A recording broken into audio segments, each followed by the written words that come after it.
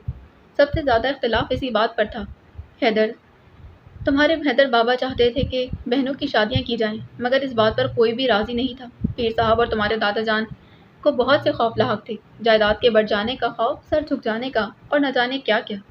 افسوس کہ تمہارے دادا جان نے مہر النساء اور زیب النساء کو صرف اپنی بیٹیاں اور خاندان کی عزت سمجھا، یہ کبھی سوچا ہی نہیں کہ وہ انسان بھی ہیں، ان کی کوئی اپنی پسند، اپنی خواہش اور کوئی آرزو بھی ہو سکتی ہے۔ زیب النساء نے ہر طرف سے مایوس ہو کر اپنے لیے چور دروازہ کھول لیا تھا اور باہر نکل کر دیکھا تو اسے اچھو ملا۔ اچھو کچھ عرصے ہمارے استبل میں کام کرتا رہا تھا، پیر صاحب کے خاص ملازموں میں بھی شامل ہو گیا تھا۔ زیب النساء اس کے ساتھ ایک نئی دنیا بسانے نکل کھڑی ہوئی تھی، مگر راستے میں تمہارے بابا جان مل گئے۔ اچھو کو انہوں نے وہیں مار ڈالا اور زیبی کو بالوں سے گھسیٹ کر حویلی لے آئے تھے۔ اماں جان خاموش ہو گئی۔ پھر اماں جان؟ مکرم نے پوچھا۔ پھر کیا، وہی ہوا جو ہونا تھا، اور جس کے لیے شاید زیبی ذہنی طور پر تیار تھی۔ وہ آزادی چاہتی تھی، سو اسے زندگی کی قید سے ہی آزاد کر دیا گیا۔ ریشما جو حیرت سے اپنی شربتی آنکھیں پھیلائے یکجک ماں جان کی طرف دیکھ رہی تھی، ان سے لپٹ کر زیادہ شدت سے رونے لگی۔ اب زیبی کا وہی کمرہ ریشما کے پاس ہے۔ بڑھتے ہوئے اس نے یہی خواہش کی کہ پیر صاحب کی کوئی بیٹی ہو تو وہیں رہے۔ کمرے میں ایک مرتبہ پھر سکوت طاری ہو گیا، جسے بلاخر مکرم نے ہی توڑا تھا۔ کیا اسی لیے بابا جان اور حیدر علی شاہ ایک دوسرے کے دشمن ہو گئے؟ یہ دشمنی کی نہیں، شدت کی ناراضگی کی ابتدا تھی۔ وہ ایک دوسرے سے دور ہو گئے تھے، مگر ایک دوسرے پر ہتھیار اٹھانے کا تب بھی شاید کسی نے نہیں سوچا تھا۔ پھر نوبت یہاں تک کیسے آ پہنچی؟ جانے تو مکرم، گزری ہوئی باتوں میں کیا رکھا ہے؟ اماں جان ریشما کی طرف دیکھتے بولی۔ یہی تو باتیں ہیں اماں جان جنہیں بہت پہلے جان لینا چاہیے تھا ہمیں۔ میں اتنا تو جانتا ہوں کہ اس کی وجہ بھی کوئی عورت تھی، مگر وہ کون تھی، کیا تھی، کیسے دشمنی کی وجہ تھی، وہ جاننے پر مصر تھا۔ پرانے زخم کیوں چھیڑ رہے ہو مکرم؟ جو باتیں بیتے وقت میں دفن ہیں انہیں وہیں دفن رہنے دو۔ ریشما سر اٹھا کر دھندلی آنکھوں سے اماں جان کو دیکھنے لگی۔ مکرم کے سوال نے اس کے ذہن میں ماہبانوں سے ہونے والی اپنی آخری گفتگو تازہ کر دی تھی، جس میں اس نے دشمنی کے ذمہ دار صرف اور صرف اس کی ماں جی اور بابا جان کو ٹھہرایا تھا۔ وہ عورت کون تھی اماں جان؟ پلیز اس وقت کچھ مت چھپائیں، مکرم کہہ رہا تھا۔ اماں جان نے منہ پھیر لی۔ میری وجہ سے نہیں بتانا چاہتی نا؟ ریشما نے ان کا چہرہ اپنی طرف موڑا۔ میں جانتی کہ اس دشمنی کی وجہ میری ماں جی تھی۔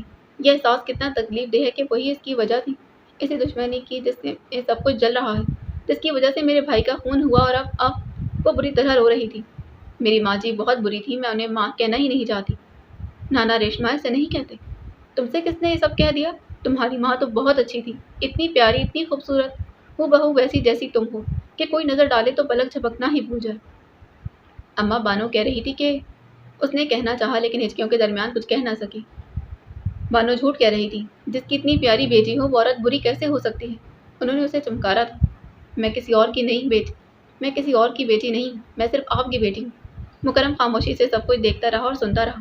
اماں جان ریشما کو چپ کراتی رہی، گو کہ یہ بھی ماہبانوں کو معلوم تھا۔ اس نے سوچا، وہ کیسے یہ باتیں جانتی ہے جو اس حویلی کے بیشتر مکین بھی نہیں جانتے؟ ریشما بدقت تمام چپ ہوئی تھی۔ اب بھی وہ سکڑی سمٹی اماں جان کے ساتھ لگی بیٹھی تھی۔ ریشما آپی، میں صرف ایک بات جاننا چاہتا ہوں۔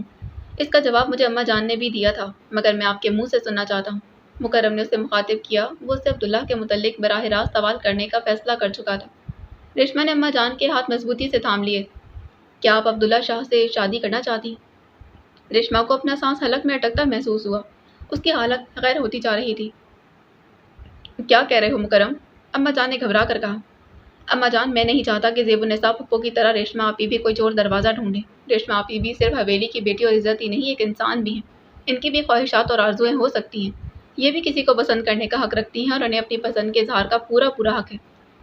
میں نے آپ سے کہا تھا نا اماں جان کہ حیدر علی شاہ کے لیے میرے دل میں بہت نفرت ہے، لیکن ریشما آپی کے لیے جو محبت ہے وہ اس نفرت سے کہیں زیادہ ہے۔ پلیز ریشما آپی آپ بتائیں، آپ عبداللہ شاہ سے شادی کرنا چاہتی ہیں؟ مکرم سوالیہ نگاہوں سے ریشما کی طرف دیکھ رہا تھا، مگر اس میں ہمت نہیں تھی کہ مکرم کی طرف دیکھے۔ وہ کچھ سمجھ نہیں پا رہی تھی کہ یہ کسی نئے فساد کی ابتدا تھی یا پھر پرانی دشمنی کی انتہا۔ اچانک سب کچھ ایک دوسرے میں گڑمٹ ہوا، ہر چیز گھومنے لگی، چہرہ دھندلا گیا اور بس پھر ہیبلے باقی تھی۔ اس کا سر بھاری ہو رہا تھا، اسے علم نہیں تھا کہ وہ رو رہی تھی یا ہنس رہی تھی، سسک رہی تھی یا چلا رہی تھی۔ تھوڑی ہی دیر میں وہ ہوش و حواس سے بیگانہ ہو گئی تھی۔ نوازش کمرے میں داخل ہوا تو مہبانو گھٹنوں میں سر دیے بیٹھی تھی، ہولے ہولے ہلتا وجود اس بات کا پتہ دے رہا تھا کہ وہ سسکیوں کے ساتھ رو رہی ہے۔ اس نے ٹرالی کی طرف دیکھا، سب کچھ ویسے ہی بڑا ٹھنڈا ہو گیا تھا۔ بی بی، میں نے تم سے کہا تھا، پتہ نہیں تمہیں کب تک یہاں رہنا پڑے، بہتر ہوگا کہ تم کھانا کھا لو۔ مہبانو نے سر اٹھا کر اس کی سمت دیکھا۔ میں کہہ رہا ہوں کہ کھانا کھا لو، کب تک بھوکی رہو گی؟ وہ بولا تھا۔ نہیں، کہنے کو تو یہ صرف ایک لفظ تھا، مگر اس میں مہبانوں کے اندر ابلنے والا تمام تر لاوا دکھائی دے رہا تھا۔ اس لفظ میں نفرت تھی، غصہ تھا، حقارت تھی، ضد تھی۔ نوازش اس کے لہجے پر تب کر رہ گیا تھا۔ مکرم نے اسے کچھ بھی کہنے سے منع کیا ہوا تھا، مگر اسے اس کا مزہ تو چکھانا ضروری تھا۔ مرتی رہو میری بلا سے، اب تمہیں کھانا اسی وقت ملے گا جب تم اس کے لیے ہاتھ پھیلا کر مانگو گی۔ مہبانو نے نفرت بھری نظر اس پر ڈالی اور سر دوبارہ گھٹنوں پہ دے دیا تھا۔ نوازش ٹرالی گھسیٹ کر کمرے سے باہر لے گیا تھا۔ عبداللہ، تمہیں میں نے اللہ تعالیٰ کی امان میں دیا، تم ٹھیک کہتے تھے، اللہ تعالیٰ کا حکم نہ ہو تو موت کا فرشتہ کب کسی کی جان لے سکتا ہے، اور اس کا حکم نہ ہو تو کب کسی کو زندگی عطا ہو۔ تمہاری زندگی ہوئی تو میرے بجائے کوئی اور اس کا سبب بن جائے گا، اور نہ ہوئی تو ساری کوششیں مل کر بھی تمہیں بچا نہیں سکتی۔ ہاں، مگر میرا دعا پر تو اختیار ہے، اور میرے جسم کا رواں رواں تمہاری سلامتی کے لیے دعا گو ہے۔ مہبانو سوچ رہی تھی، کہاں ہیں وہ سب جو میرے اپنے ہیں؟ کیا خبر میں ان میں سے کسی کو پھر دیکھ پاؤں کہ نہیں؟ ابا جی، اماں، آپ دونوں کتنے دور ہیں مجھ سے؟ آپ کو تو خبر بھی نہ ہوگی کہ آپ کی لاڈلی بیٹی کس طوفان میں گھری ہے۔ آپ دونوں مطمئن ہوں گے کہ مہبانو گاؤں میں نانا اور نانی کے پاس محفوظ ہے۔ یہی سوچ کر مجھے چھوڑا تھا نا کہ لاہور میں تنہا رہی تو غیر محفوظ رہوں گی، مگر دیکھ لیں میری قسمت کی سیاہی، مجھے اپنی مٹی میں ہی لکھی تھی۔ اور اگر عبداللہ کو معلوم ہو جاتا تو شاید حویلی کے کسی مکین کو زندہ نہ چھوڑتا، خود بھی جان کی بازی لگا دیتا، مگر کسی کو نہ چھوڑتا۔ یا اللہ کسی بھی طرح مجھے بچا لے، اسے محفوظ کر دے۔ زندگی کتنی مختلف لگنے لگی۔ آج شاید میری زندگی میں یہ تجربہ نہ آتا تو میرے لیے زندگی کا مفہوم اس قدر تبدیل نہ ہوتا۔ وہ سب باتیں جو کل تک بہت اہم لگتی تھیں، آج کتنی غیر اہم اور بے معنی لگ رہی تھی۔ اس نے سر اٹھا کر کمرے کے در و دیوار کی طرف دیکھا تھا۔ شاید یہی وہ جگہ ہو جہاں پر برسوں پہلے زرینہ خالہ کی قسمت کا فیصلہ ہوا تھا۔ جیسے یہ در و دیوار میری تقدیر کے سیاہی کے گواہ ہیں، شاید ویسے ہی یہ زرینہ خالہ کی تقدیر کے سیاہی کے بھی گواہ ہوں گے۔ میری اور زرینہ خالہ کی کہانی میں کتنی مماثلت ہے، یوں لگتا ہے جیسے نئے ناموں کے ساتھ پرانی کہانی پھر دہرائی جا رہی ہے۔ کاش میں اماں جی سے اصرار نہ کرتی یہ سب جاننے کے لیے، مگر تب بھی تو میری چھٹی حس کہہ رہی تھی جیسے کوئی کہانی چپکے چپکے میرے گرد گھیرا تنگ کر رہی ہو، جیسے کچھ ہونے والا ہو اور جو کچھ ہونے والا ہو اس میں میرا کردار ہی مرکزی ہو۔ اپنے کالج کی سرخ اینٹوں کی عمارت مجھے خبردار کرتی تھی، مسجد کے سفید روشن مینار اشارے سے سمجھاتے، پیر صاحب کی حویلی آواز دیتی، اور میں سوچتی رہ گئی کہ زرینہ خالہ کی کہانی میں میرا کردار کہاں فٹ آتا ہے۔ میرے اندر کوئی چلاتا کہ میں اسی کہانی کا کردار ہوں، مجھے زرینہ خالہ کی کہانی جاننے کا حق حاصل ہے، یہ میری زندگی کا حصہ ہے۔ میں بھی وہی مثلث کا ایک زاویہ ہوں۔ پہلے زرینہ خالہ، حیدر بابا اور فوزیہ اماں تھیں، آج میں، عبداللہ اور ریشما ہیں۔ میں نہیں جانتی، لیکن مجھے یقین ہے کہ عبداللہ کی اماں جان بھی منگنی طے ہو جانے کے بعد حیدر بابا سے اسی طرح محبت کرنے لگی ہوں گی جیسے زرینہ خالہ کیا کرتی تھی، یا پھر جیسے آج ریشما عبداللہ سے کرتی ہے۔ حیدر بابا اپنی منگنی سے اسی طرح نالاں تھے جیسے عبداللہ۔ برسوں پہلے پیر صاحب جلال الدین شاہ اپنے کیے ہوئے فیصلے پر مصر تھے، آج اسی طرح حیدر بابا مصر ہے۔ جس طرح زرینہ خالہ بے یقینی اور احساس جرم کا شکار، ویسے ہی آج میرے ساتھ ہے، اور شاید یہ وہی کمرہ ہے جہاں کل قسمت نے زرینہ خالہ سے ان کی زندگی کی تمام خوشیاں چھین لی تھی۔ پتہ نہیں آج میرے ساتھ یہاں کیا سلوک ہوگا۔ نہ جانے اس اتفاق پر آسمان سے جھانکتی زرینہ خالہ کی روح کیا سوچ رہی ہوگی۔ کیا اب بھی ان کے لیے ان کی اپنی بیٹی ہی اہم ہوگی، یا پھر وہ میرا غم بھی سمجھتی ہوں گی، وہی سب کچھ جو مجھ سے پہلے وہ جھیل چکی ہیں۔ اماں میرے پاس ہوتی تو میں اس سے پوچھتی، شاید وہ بتا سکتی۔ اما کا خیال آتے ہی ماہ بانو کا ذہن اس طرف چلا گیا تھا۔ پتہ نہیں وہ کیسی ہوگی، کیا بیتی ہوگی اس پر، ماہ بانو نے سوچا تھا۔ اس کے ذہن میں بار بار عمر کے کہے ہوئے فکرے گونج رہے تھے۔ میں پچھتانا نہیں چاہتی، میں ضرور کوشش کروں گی۔ I don't want to end up as a loser۔ اس نے کوشش کی تھی جس کے نتیجے میں اس کے مہربان گھر والے ایک دم ہی اس سے غائب ہو گئے تھے۔ ہیما کی وضاحتوں کے بعد بھی اس نے اما سے رابطہ قائم کرنے کی پوری کوشش کی تھی، مگر بے سود۔ کچھ عرصے تک تو اس کے گھر والے برداشت کرتے رہے، پھر شاید انہوں نے نمبر ہی تبدیل کروا لیا تھا، کیونکہ بے شمار گھنٹیوں کے باوجود بھی وہاں سے کوئی فون نہیں اٹھاتا تھا۔ ماہ بانو ان دنوں بہت پریشان تھی۔ ایڈی کو عبداللہ نے بہت اصرار سے گاؤں بلوایا تھا۔ جیمز اور ظہیر بھی اس کے ساتھ ہی گئے تھے۔ ان کا خیال تھا کہ وہاں جا کر ایڈی بہل جائے گا، مگر ایسا نہیں ہوا تھا۔ اس کے ذہن میں ایک ہی خیال کروٹیں لیتا رہا، اما پر نہ جانے کیا گزر رہی ہوگی۔ گاؤں سے واپسی پر وہ سیدھا ماہ بانو کے پاس آیا تھا۔ میں نے ارادہ کر لیا ہے سکھر جانے کا، اس نے بتایا تھا۔ پاگل بن کی باتیں مت کرو ایڈی، میں پاگل ہو چکا ہوں۔ تم نے کہا تھا کہ تم اس سے رابطہ کرو گی، رابطہ نہیں ہو سکتا تو اب اس کے علاوہ کیا صورت باقی ہے؟ اس پر خدا جانے کیا بیت رہی ہوگی اور کس وجہ سے، صرف اس لیے کہ ہم دونوں محبت کرتے ہیں۔ مائی گاڈ، وہ پتہ نہیں کس حال میں ہوگی۔ ماہ بانو موڈ کاٹنے لگی۔ ہیما سے ہونے والی تمام گفتگو اس کے ذہن میں تازہ ہو چکی تھی۔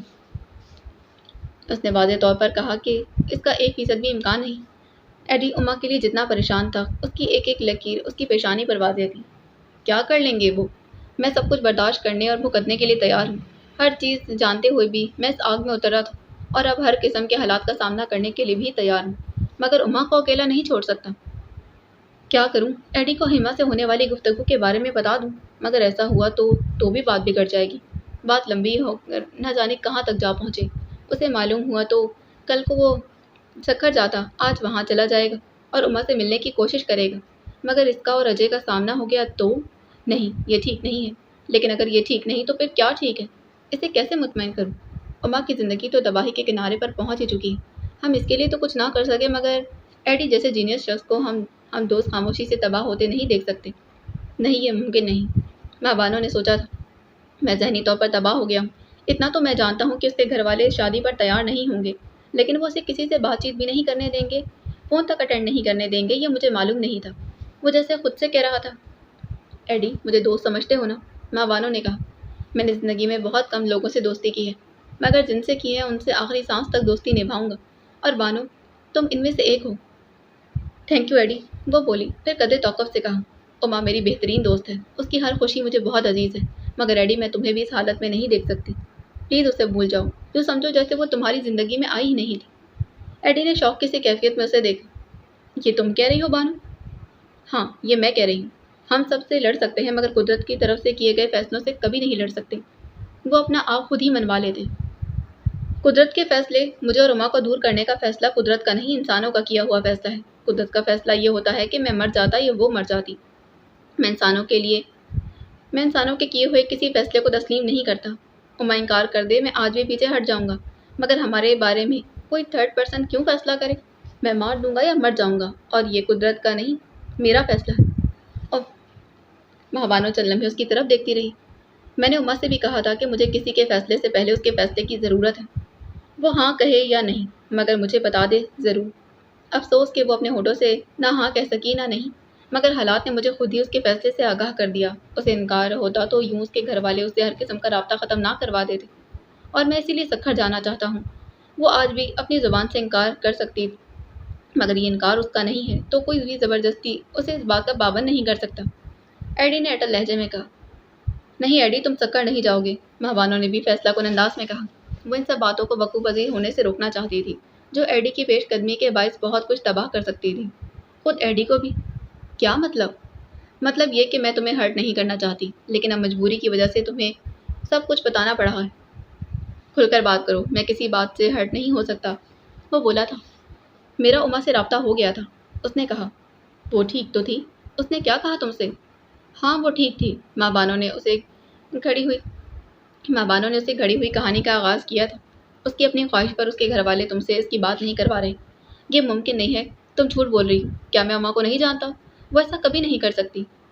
ہر شخص کچھ بھی کر سکتا ہے، میں اسی لیے تمہیں بتانا چاہتی، حالانکہ مجھے معلوم تھا کہ پہلے تم یقین نہیں کرو گے، اگر یقین کر لیا تو بہت ہرٹ ہوگی۔